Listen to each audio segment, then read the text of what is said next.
Hello everybody and welcome to another edition of Charts with Dan. This week we're going to be looking at the opening of Venom: The Last Dance, which is an interesting box office story because it underperformed domestically but seems to have been bailed out by the rest of the world, as well as a bunch of other box office stories. So let's dive right into it and look at the top 10 at the box office from this past weekend. At number 1 was Venom: The Last Dance, the third Venom movie, which came in at $51 million, maybe a little bit less once the final numbers come in later today because it's been going down all weekend.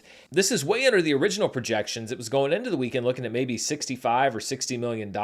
It's also $30 million below the first Venom film and $40 million below Venom: Let There Be Carnage, which was an early film back from the pandemic. So there was a real drop-off in public interest in this franchise. To me, I don't really think that Sony did a very good job of selling this as the epic conclusion to a trilogy, which I think is what would have gotten people back into the theater. You had kind of a nothing villain. You'd already used Carnage for the second film. And the other thing is that people just didn't really love it that much. It got a B- cinema score, which isn't terrible, but it's well below the B+ cinema score that Venom and Venom: Let There Be Carnage got, although it is one score above the C+ that Madam Web and Morbius got, so I guess that's kind of a win. But yeah, not a great weekend for Venom. We're going to look at the worldwide numbers, which tell a bit of a different story. Also worth noting, you had a movie coming out the same weekend as a big World Series showdown between New York and Los Angeles, the two biggest cities here in the United States. Of course, the studio can't plan around that, but that certainly didn't help matters, although it didn't really hurt a lot of the other movies that were in the top 5 as far as their drop-off. In second place was Smile 2, which had a 59.2% drop from its first weekend, but for a horror film, that's not terrible. That's about what you would expect. The original Smile film only dropped about 18% in its second weekend, but it also really didn't have any competition.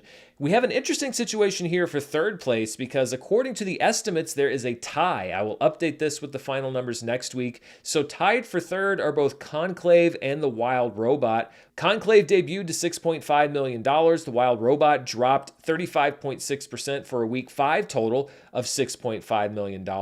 Conclave definitely attracted an older audience. 77% of the audience was over 35. 44% were 55 and older. That is a tough audience to get out to the movie theater on weekend number 1.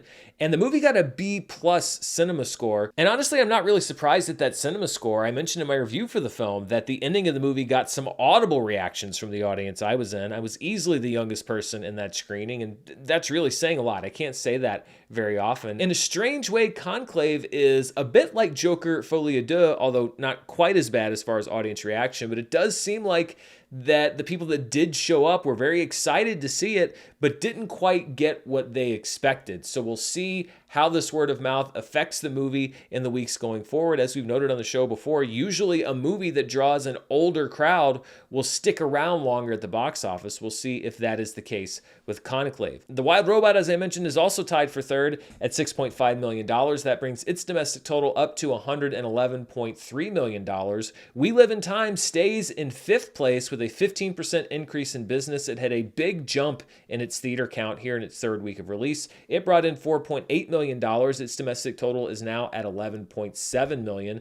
In sixth place is Terrifier 3, which dropped 48.7% in its third weekend. I bet it'll probably do some decent business this week, along with Smile 2 and Beetlejuice, as we get into Halloween. It brought in $4.7 million.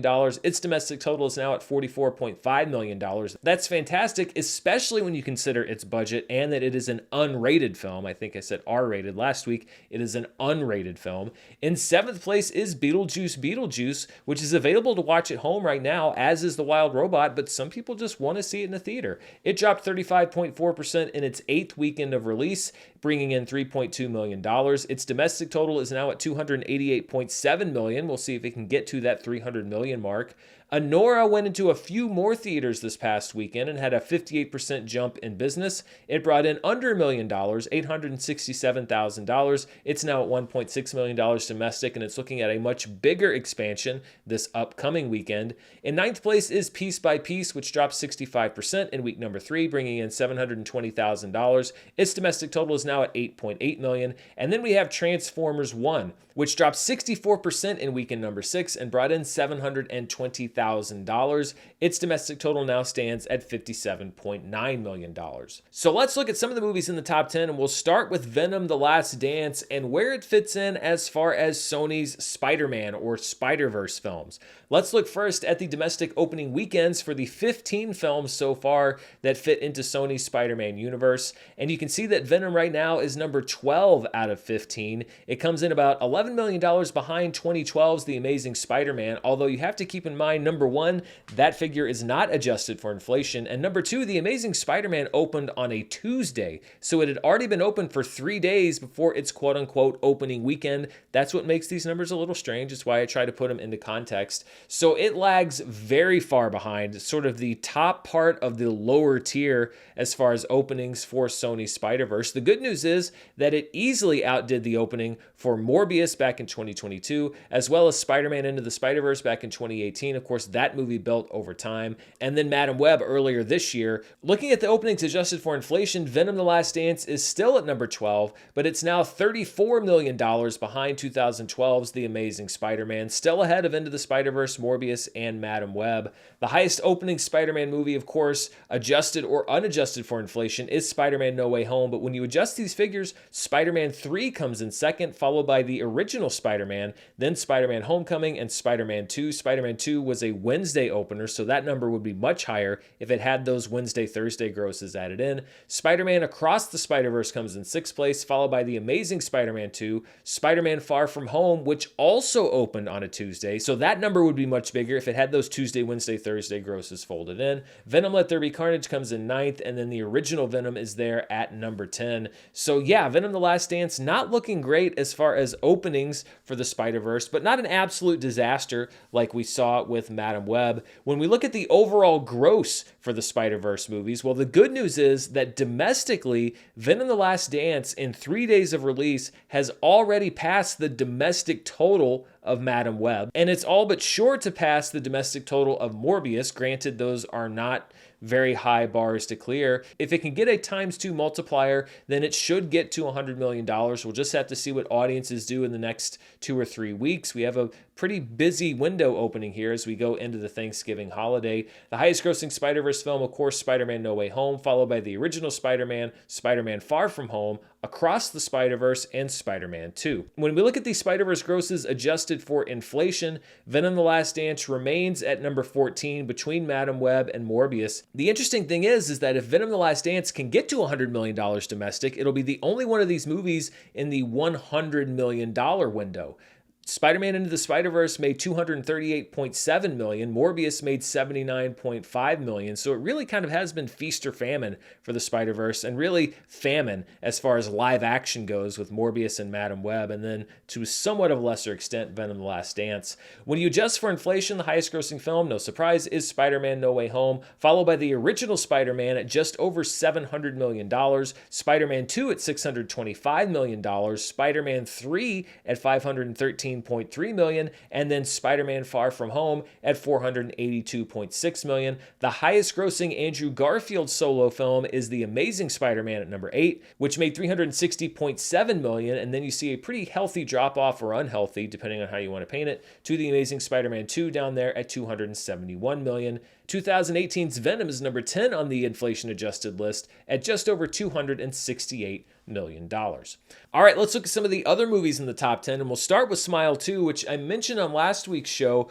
opened pretty much on par with the first film, but going into this weekend, the second weekend of release, we started to see a little bit of separation, or quite a bit of separation between the two films. This is Smile versus Smile 2 through 10 days of release, and you can see that basically going into the second weekend, they were running just about even, but the first Smile film, which is that top line, the black line there, you can see it starting to diverge as the weekend goes on, so that the sequel right now is closer to $40 million, whereas the original film was at over $50 million. Now, was that a short-term effect from the World Series and everything else going on? We'll see, and I'll continue to keep tracking that, but it may just be that some of the novelties worn off, and we were bound to see a decline between Smile and Smile 2.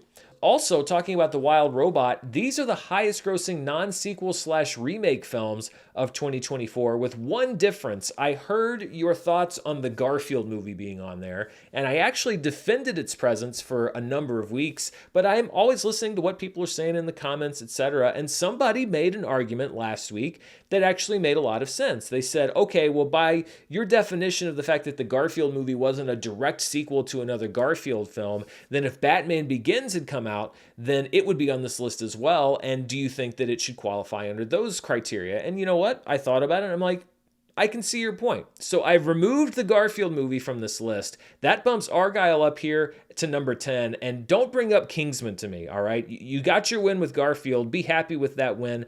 I can see what you're saying about Kingsman, but it was not in any way advertised as a connection to the Kingsman universe. So just take that Garfield W and leave me alone when it comes to Argyle. But The Wild Robot moves up to be the second highest grossing non-sequel or remake film of the year, now only behind It Ends With Us. It Ends With Us is at $148.2 million. The Wild Robot is at $111.3 million, just above If, which is now bumped down to number 3. Bob Marley One Love is at number 4, followed by The Fall Guy at number 5. Then we have Long Legs, which is bumped up due to Garfield getting the heave-ho from the list, followed by Civil War, The Beekeeper, Challengers, and Argyle. But when we talk about whether a movie is a sequel or a remake, I was actually looking at the schedule ahead and I found another sticky situation as far as how to count what is sure to be, I think, a really big upcoming release, and that is Wicked. Wicked is, of course, tied to the mythology of The Wizard of Oz. It's based on a Broadway musical, not another movie,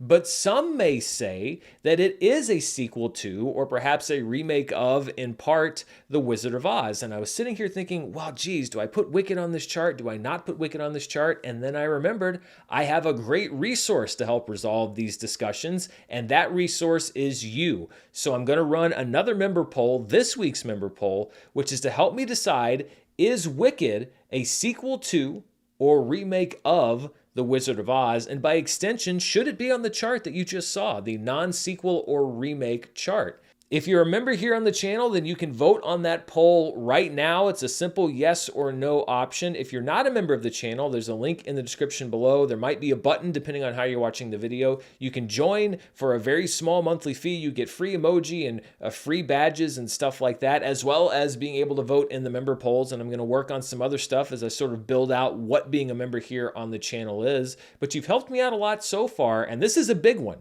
Because whether or not Wicked is on that chart, I think is going to remake the whole look of that chart. So you get to decide if Wicked goes on the non-sequel or remake chart going forward. You're helping to structure the show and build the show. And I actually asked for your help last week when I was talking about the top horror grosses of 2024. There were two movies that I wasn't quite sure should be on there. They kind of split different genres. Those two movies are Trap and Speak No Evil. So I asked you last week in the member poll to help me decide, are Trap and Speak No Evil both horror films, or are neither of them horror films, or is one of them horror and the other one isn't? So let's look at the result of that poll. And it was actually a pretty vigorous poll. 28% of you said that yes, both Trap and Speak No Evil are horror films. However, 18% of you said no, neither of them are horror films. Literally not one person said that Trap is a horror film, but Speak No Evil isn't.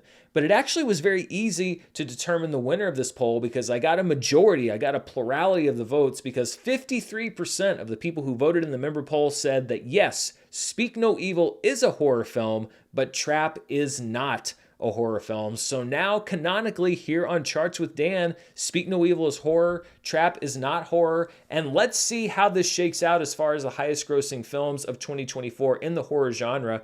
And actually it would have made more difference if Trap had stayed a horror film because it would still be on this list, but it got removed because it's been disqualified from the horror genre, and Smile 2 actually passed the gross of Speak No Evil, taking that number 5 spot where it should have been. But still, when you look at this chart, smart. If Trap had been determined a horror film, it would still be in the top 5. However, it's been disqualified. So these are the top 5 grossing films in the horror genre domestically so far this year. A Quiet Place Day One is at number 1 at $138.9 million, followed by Alien Romulus at $105.3 million. Longlegs is in third at just over $74 million. Terrifier 3 moves up to the number 4 spot at $44.5 million. And then Smile 2 debuts at number 5 at $40.7 million. So thank you, members of the channel, for helping me resolve that dispute. You're going to help me resolve another one this upcoming week. And this makes things a lot easier because I don't just have to use my judgment. Now I get to use your judgment. And then, if people don't like it, I can say, well, it's not my fault.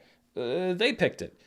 This is really just about absolving responsibility. I'm not going to lie. So with 3 new movies in the top 10, we also had 3 movies that dropped out. Joker Folie à Deux is out after 3 weeks. For context, the first Joker movie spent 9 weeks in the top 10. A few movies that spent longer this year in the top 10 include Madam Web, Reagan, Argyle, Imaginary, and Abigail. So a really just shockingly short stay in the domestic top 10 for Joker Folie à Deux. Also dropping out after 2 weeks each were Saturday Night and the re-release of The Nightmare Before Christmas. That's largely because Disney had another re-release this weekend, Hocus Pocus, and pulled The Nightmare Before Christmas out of a lot of theaters. And really, I don't want to kick Joker Folie à Deux too much while it's down, but since it dropped out of the top 10 and really its domestic run is almost over, I just wanted to highlight a couple of things to kind of put into context how disappointing its box office run has been. First of all, this is Joker versus Joker 2 through 24 days of release.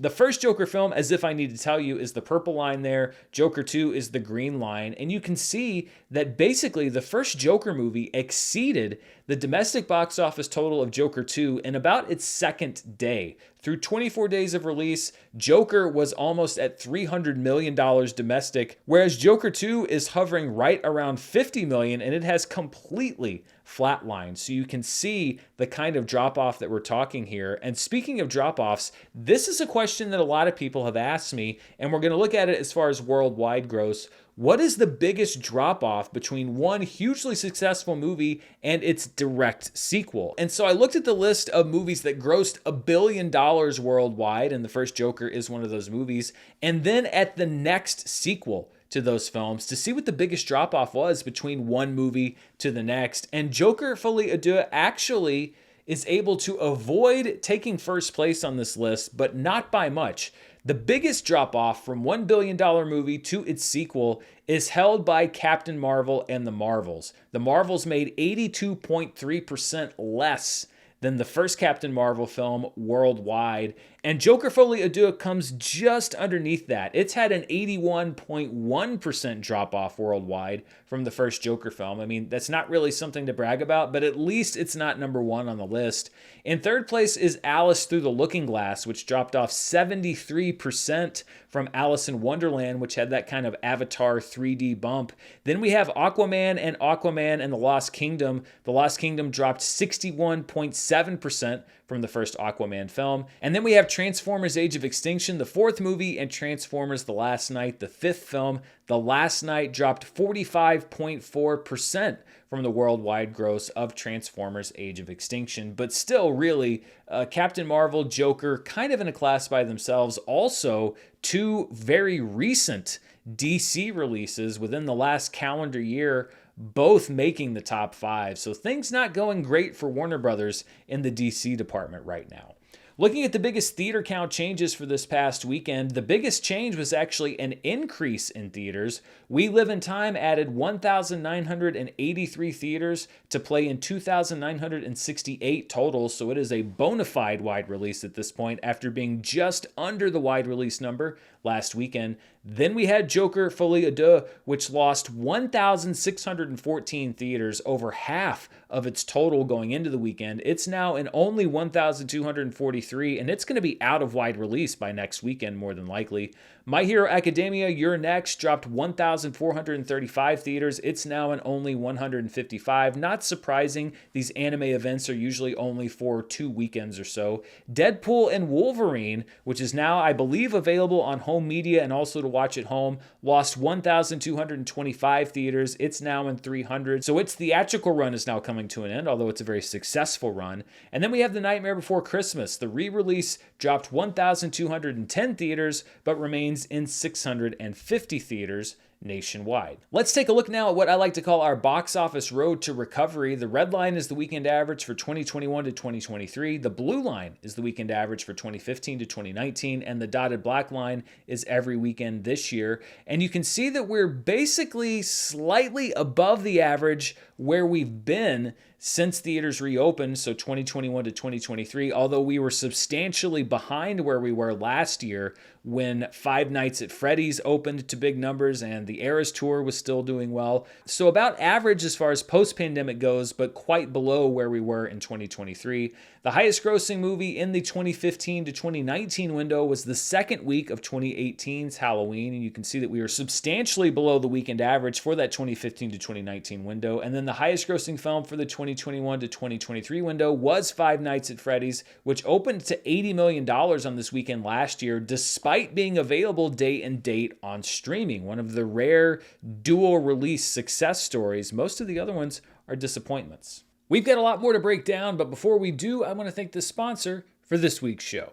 This video is brought to you by Miracle Made. It's the scariest week of the year, so I'm going to tell you something absolutely terrifying. Did you know that traditional bed sheets can harbor more bacteria than a toilet seat? I sure didn't, and I don't really like the idea of sleeping on a toilet seat. I mean, I haven't done that since at least college, and that one time in 2009 that someone brought me an original Formula 4 Loco for my birthday. True story. But you don't have to worry about having a toilet bed with Miracle Made. Their sheets are infused with silver that prevent up to 99.7% of bacterial growth, which means they're not just cleaner, they stay fresh 3 times longer than other sheets. And you're going to want to keep these sheets on your bed because they're also incredibly soft and comfortable, and their silver-infused fabric is also temperature regulating to keep you at the perfect temperature all night long, no matter what the weather is. So to me, the choice is clear. A sleepless night trying to unlearn what I just told you, or night after night of great sleep under your new Miracle Made sheets. Go to trymiracle.com/Dan to try Miracle Made sheets today, and whether you're buying them for yourself or as a gift for a loved one, if you order today, you can save over 40%. And if you use the promo code Dan at checkout, you'll get 3 free towels and save an extra 20%. Miracle's so confident in their product, it's backed with a 30-day money-back guarantee, so if you aren't 100% satisfied, you'll get a free refund.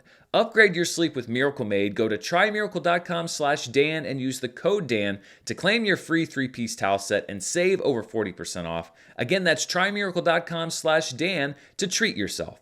Thanks to Miracle Made for sponsoring this episode.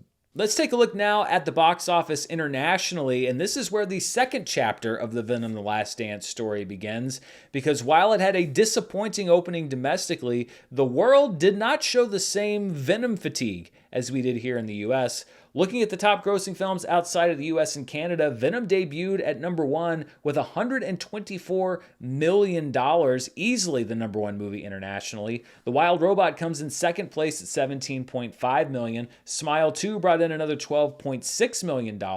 In fourth place was a Chinese film called The Unseen Sister, about 2 long-lost sisters who are reunited. It brought in $9.6 million. And then with an increase in business from last weekend is the French film Beating Hearts, or L'amour ouf, which brought in just over $7 million.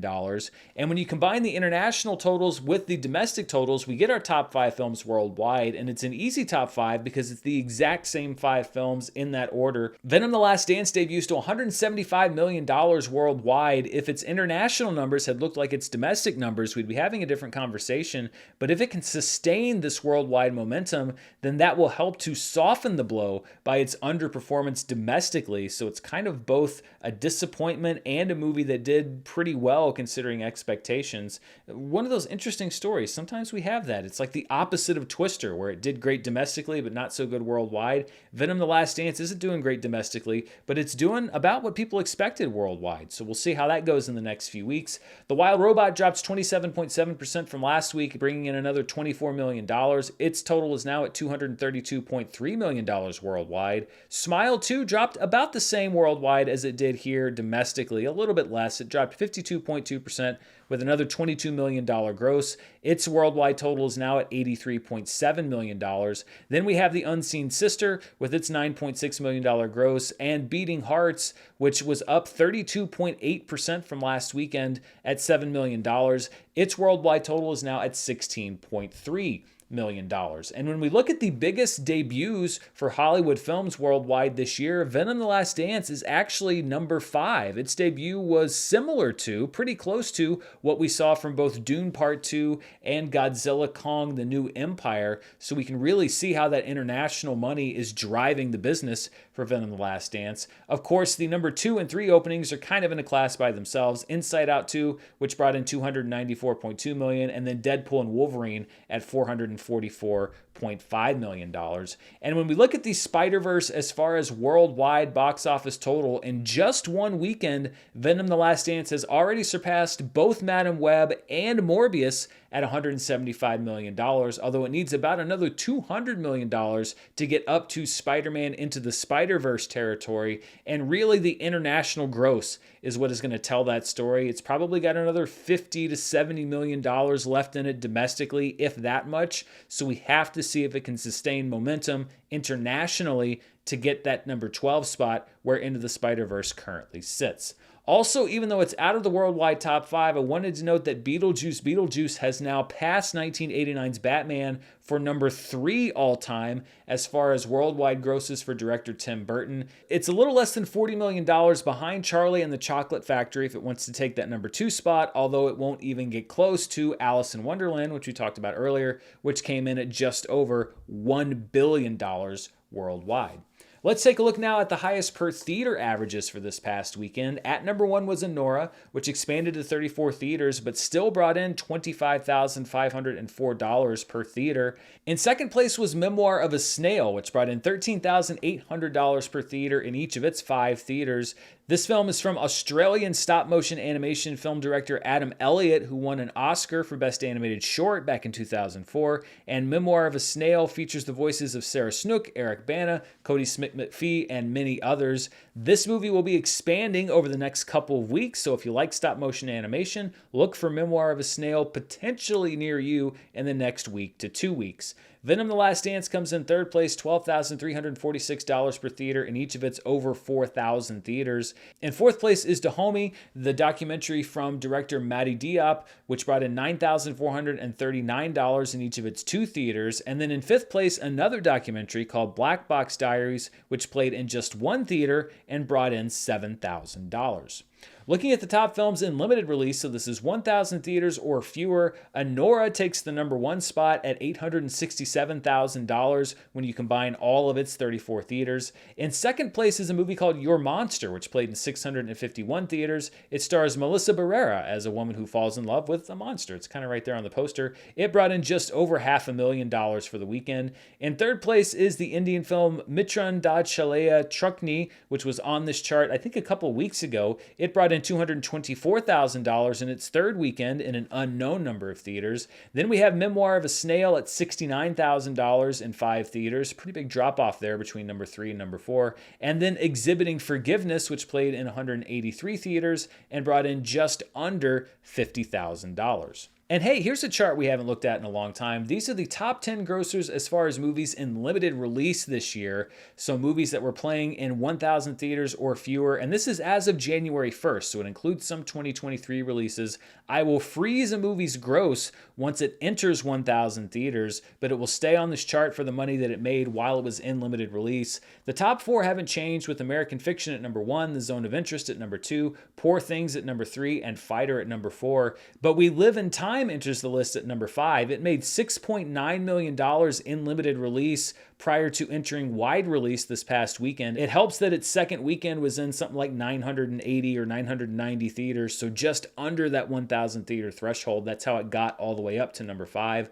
Hanuman gets dropped down to number 6. Kinds of Kindness goes down to number 7. I Saw the TV Glows at number 8. Dee Dee is a film that entered this chart in the weeks since we've looked at it. It's at number 9 at $4.83 million. Origin drops down to number 10 at $4.80 million. And then we lose Perfect Days and All of Us Strangers, which both drop off of the limited release top 10. This is the 2024 fall holiday box office chart. This is everything post Labor Day through the end of the year. And as we saw in the limited release chart, the top four remain the same. Beetlejuice is at number 1. The Wild Robot is at number 2. Transformers 1 maintains a slim lead over Joker Folie à Deux. Venom the Last Dance enters the chart at number 5 with $51 million and should be at number 3 next week. Terrifier 3 and Smile 2 actually don't change position from last week, and that's because they both jump over Speak No Evil, which drops from number 5 to number 8, so a 3-spot drop for Speak No Evil. The Substance drops down to number 9, Am I Racist drops down to number 10, and Never Let Go is now off of the fall holiday box office chart. No change as far as the 2024 annual domestic box office chart. And really for the next, I'd say 3 to 4 weeks, we probably won't see a change here. Inside Out 2 is at number 1. Deadpool and Wolverine is at number 2. Despicable Me 4 is at number 3. Beetlejuice is at number 4. And Dune Part 2 rounds out the top 5. So what movie is going to make $171.2 million to get that number 10 spot? Will it be Wicked? Will it be something else? We're just going to have to wait and see. So that wraps up what's going on at the box office. Let's take a look at the world of streaming, and we'll start with the latest numbers we have from Netflix, which covers the week of October 14th through the 20th. The number 1 most watched program that week was Lonely Planet, starring Laura Dern and Liam Hemsworth. It debuted the week before, but it's at number 1 at 13.69 million views on sort of a lower viewed week. In second place is a movie from Poland called Justice, about an ex-cop who works to redeem himself by stopping a heist. It brought in 10.8 million views. Then we have The Shadow Strays, an Indonesian film about a teenage assassin who tries to save a young boy. It was very close to taking that second place spot. It had 10.6 million views. Woman of the Hour, starring Anna Kendrick, comes in at number 4 at 9.88 million views. Then we have Outer Banks Season 4 with 8.76 million views. Deceitful Love, the soap opera type series, I believe, at number 6 at 8.35 million views. Then we have Uprising at number 7, a South Korean film about 2 former friends who find themselves on opposing sides of a war. It brought in 8.25 million views. Outside is at number 8, a zombie film from the Philippines about a family trying to survive the zombie apocalypse at their ancestral home. Just over 8 million views for Outside. At number 9, we have Sweet Bobby, My Catfish Nightmare, a documentary from the UK about an online dating horror story and a years-long relationship that goes awry. Just over 7 million views for Sweet Bobby. And at number 10 was the debut of The Lincoln Lawyer Season 3. It dropped its whole season all at once, which is kind of revolutionary now in the Netflix world, and it brought in just under 7 million views. No real updates to any of the Netflix 2024 etc. lists, so let's jump over to the Nielsen ratings right now. Now, as always, and I always have to caveat this is domestic streaming only, and these numbers are delayed by about a month because that's how long it takes for Nielsen to take in and process the data. So these charts cover the week of September 23rd through the 29th, which was the debut week of Inside Out 2, as we look at the top 10 most watched streaming movies according to Nielsen here in the US. Inside Out 2 brought in 30.3 million hours watched, which is a big number. We'll see just how big in a couple minutes. The Garfield movie is in second place. Rebel Ridge stays on the list in third place. Wolves on Apple TV Plus comes in fourth place at just over 5 million hours watched, which it's good that they pulled it out of theaters to give people a chance to watch it about as much as the, I think, third week of Rebel Ridge on Netflix. In fifth place is Jailbreak Love on the Run on Netflix at just under 5 million hours watched. Then we have Uglies at number 6. At number 7 is the Netflix documentary Will and Harper, which I really enjoyed. I didn't actually do a review for it here on the channel, but I'm going to revisit it as I'm looking at the movies at the end of the year. It brought in 2.85 million hours watched. The Super Mario Brothers movie comes in at number 8. Harry Potter and the Sorcerer's Stone comes in at number 9 at 2.6 million hours watched. I don't know if that was connected potentially to the passing of Maggie Smith. I haven't really checked those dates, but it's actually the first time that I think any of the Harry Potter movies have showed up on the domestic streaming top 10 as far as movies go. And then American Gangster rounds out the top 10 at 2.4 million hours watched. And when we look at the biggest streaming movie debuts this year as far as hours watched, Inside Out 2 had the second biggest number of 2024, behind only the debut of Beverly Hills Cop Axel F over the July 4th week at 34.1 million hours watched. Then we have Inside Out 2 in second place. Ghostbusters Frozen Empire drops down to third. And then we have a tie for fourth between Roadhouse on Amazon Prime Video and The Union over on Netflix.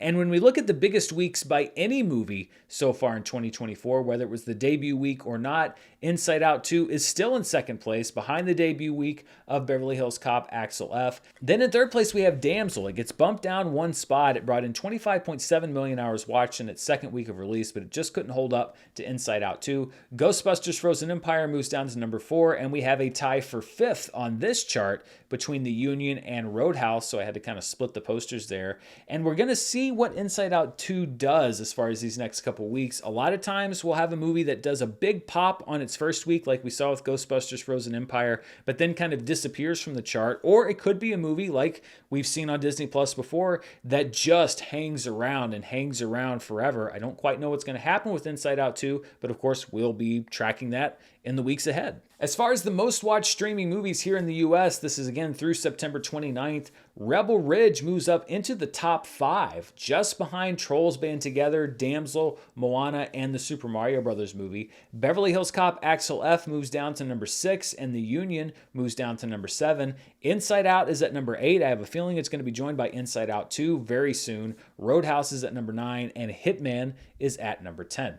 Looking at the most watched streaming shows for September 23rd through the 29th, Monsters, the Lyle and Eric Menendez story on Netflix, puts up a huge number in its second week of release, 39.9 million hours watched. Again, we're going to put that in a little bit better context in just a couple minutes. Nobody Wants This debuts in second place at 17.3 million hours watched, followed by the wrestling docuseries Mr. McMahon on Netflix at 15.1 million hours watched. I was a few of those hours because I actually watched that whole series.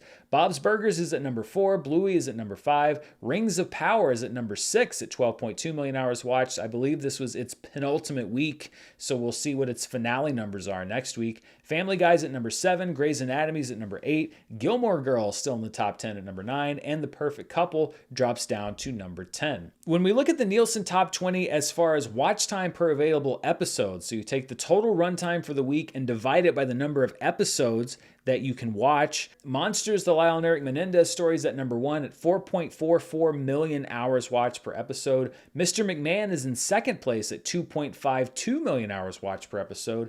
Agatha All Along pops up here. This is something important to note. When you look at the overall viewership numbers for the show, it's not high up on the chart because it's only 3 episodes and they're shorter episodes. They're around 30 minutes each. But when you break it down as far as watch time per episode, Agatha All Along's not doing too bad. It's at 2 million hours watched per episode, and we'll see what the cumulative number looks like as the show goes on. Nobody Wants This is in fourth at 1.74 million hours watched per episode. The Perfect Couple's in fifth. Rings of Power is in sixth. Tulsa King putting in some good numbers as far as hours watched per episode. It's actually having its best performance so far in its second season that we've seen on the Nielsen charts. Coco Melon's up there in the top 10, followed by Only Murders in the Building and Emily in Paris at number 10.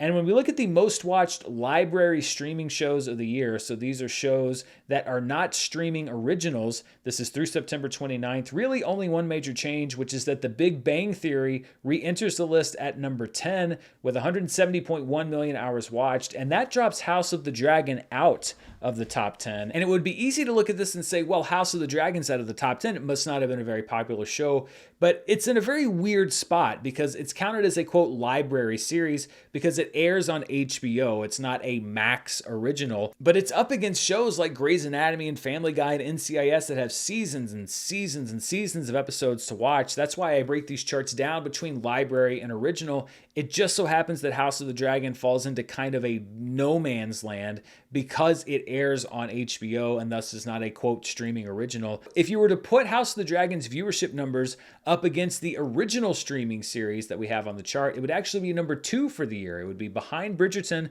but it would have also generated more watch time than Fallout and The Boys. And that's why I think it's important to put data like this in context because you can really misinterpret it if you're not looking at it the right way, you don't know all the conditions. It's just that House of the Dragon isn't a streaming original, although I think it should be counted as such. I also want to keep it consistent between what Nielsen reports and what I report. And when we look at the most watched original streaming series, so these would be series that debut on streaming platforms, Bridgerton, of course, is at number one. It's overall the sixth most watched show of the year. And everything else here on the chart stays the same, except for the number 10 spot. The Perfect Couple knocks Reacher out of the original streaming series 2024 list. It's now at number 10 at 90.8 million hours watched, and it's got some competition because Monsters is coming up pretty quick, and we'll see what happens with some of the other shows that are coming out later this year.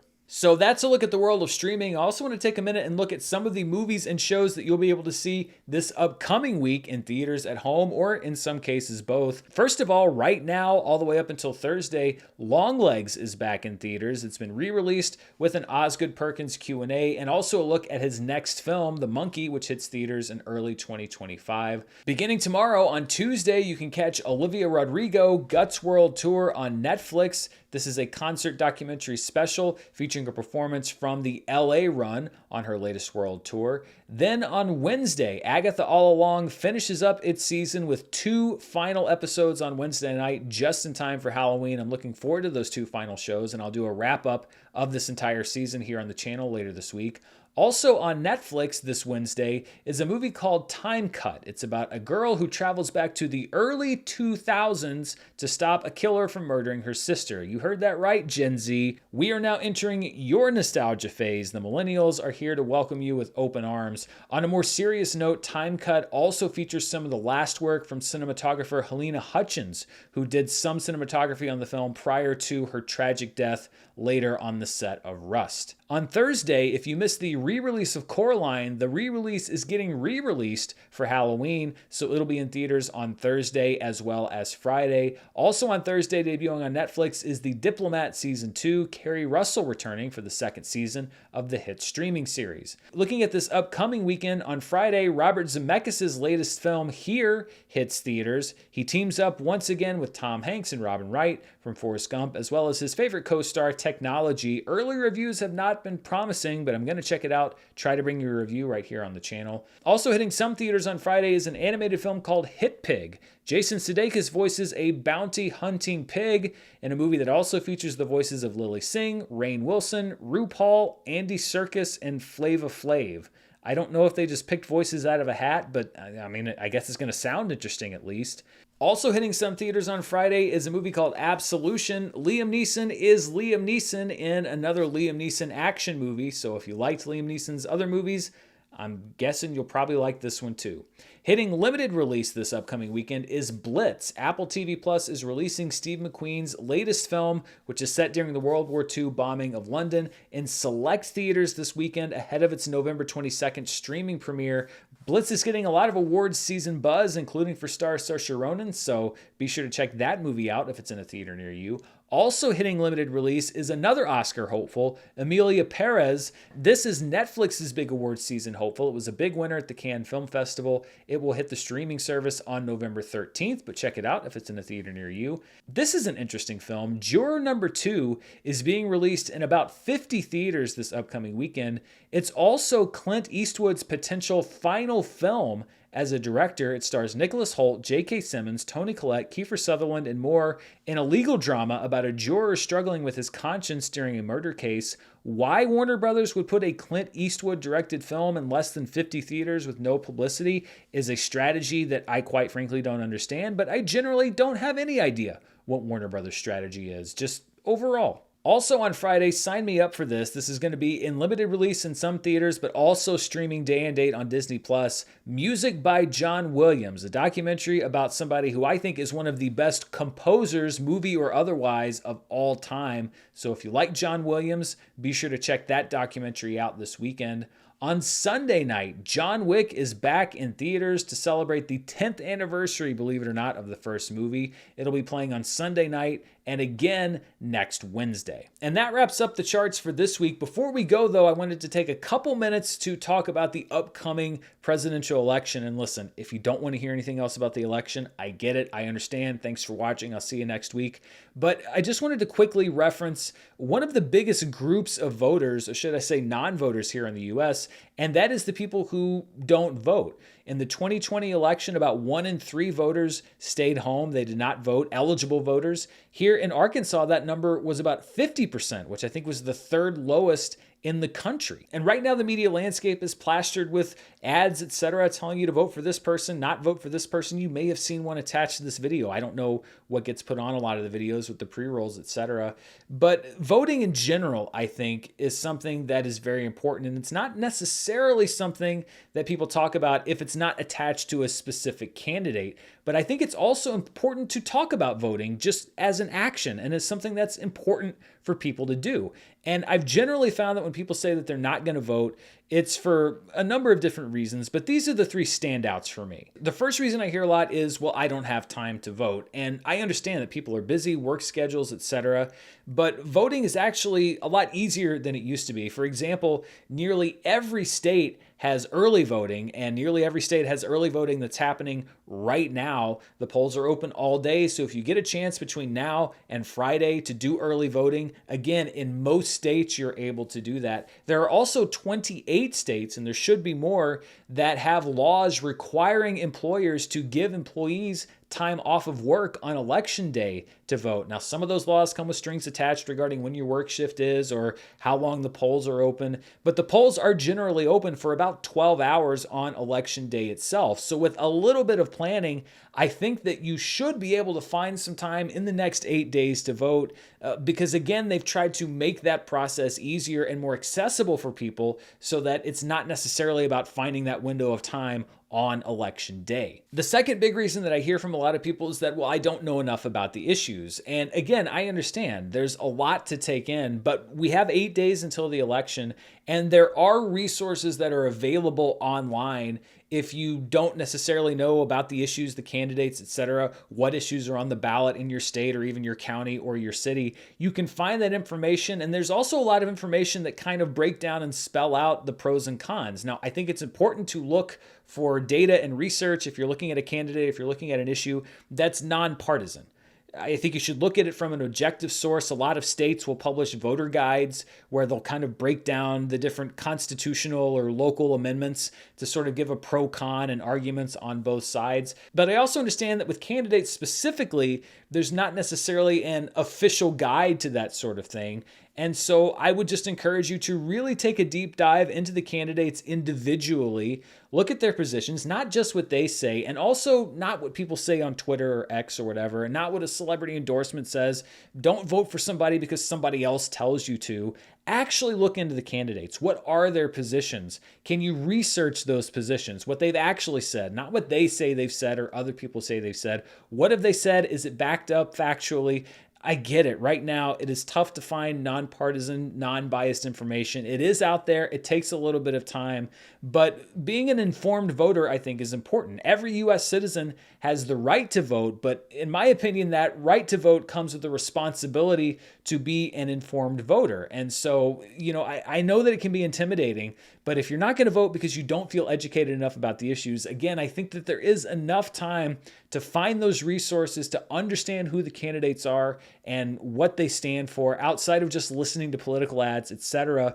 And I think that it's going to be time well spent because it is an important thing. I think voting is critically important for any country, and it's a right and a privilege that we have that not necessarily everybody has. And I think it's something that's taken for granted for a lot of people. And then the third reason, and it's probably the most common reason that I hear people talk about why they're not going to vote, is, well, it doesn't really matter how I vote. And listen, I understand. I mean, this is my 6th presidential election where I've been able to vote. In 5 of those 6 elections, I've lived in a state where my vote has no chance of swinging the result either way. I mean, California and Arkansas are not exactly what you would categorize as swing states. But regardless of the state that you live in, I think it is absolutely important still to vote. First of all, when you look at the national candidates, I've lived through election cycles where it does kind of seem like, well, it doesn't really matter. The parties are basically the same. There's a couple key differences on this side or that side, but I don't think it really matters who gets elected. This campaign doesn't really strike me as that. If you listen to both candidates speak, there are very stark divisions that have been drawn. And I think that this is probably, when we look at elections, the one that is the most clear cut between what each side stands for, what their positions are, more so than any other ones. And I've lived through some pretty divisive elections. But also, I think it's important to note that campaigns aren't just about the national race, the presidential race, etc. If you don't think that your vote for president matters or you don't like either candidate, I understand that, but also I can promise you that there is an issue on that ballot that you do care about. It's something that is going to affect you. It's going to affect maybe your family or your neighbors or somebody that you know, because local politics are important too. So there's going to be a city tax resolution or a city council election or an amendment to the state constitution that's going to be on the ballot that I think you are going to want to have your voice heard on. And it's something where it doesn't really matter how people in other states vote, because it's something that is applicable to you and where you live and to the people around you. So don't kind of just get caught up in the idea that it's only about the presidential candidates. There are other issues at stake too. And in some cases, it's even more critical that your voice is heard on those issues. And overall, I'll say what I said here on the channel 4 years ago. I'm not going to sit here and say I don't care who you vote for, because I do care very passionately about the outcome of this election. But at the same time, I don't really see it as my role to tell you who to vote for. I mean, this isn't a political channel. I don't really talk about politics, but I also don't think that encouraging people to vote and get informed is a political statement. I think it's just something that we should all be encouraging each other to do. The decision of who or what issues to vote for is your decision to make, and it should be. And I think it's important to make sure that you make that your decision. Vote based on your choices, your decisions, your belief, where you want your city or your state or the country to go, and not based off of what somebody else is saying or shouting, because right now everybody is just shouting at each other. They're shouting in each other's faces.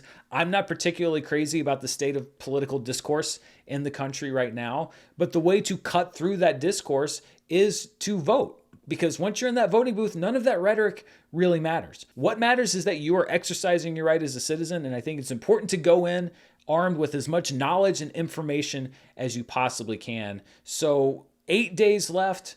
Election day is almost here. This is the last big speech I'm going to give about anything to do with the election. Probably a quick reminder next week to vote as well. But it really is, I think, one of the most important functions that we can serve as citizens here in the U.S. And so if you're not considering voting, and that's really who I'm talking to, people that are already going to vote, most people have probably already made up their mind. But if you've made up your mind not to vote, I would encourage you to rethink that decision, make a plan for voting, educate yourself on the issues, educate yourself on the candidates. You don't have to vote for every race. If you don't feel like you want to vote in a race, or you don't know enough to vote in a race, you don't have to, but go and vote on something, because having your voice heard is critically important, and it's something that not enough people do, and I hope that you choose to do that 8 days from now. And that wraps up the show for this week. Be sure to stay tuned right here for more movie news, reviews, box office, and more. Be sure to check out our sponsor for this week's show, Miracle Made, down in the comments below. And until next time,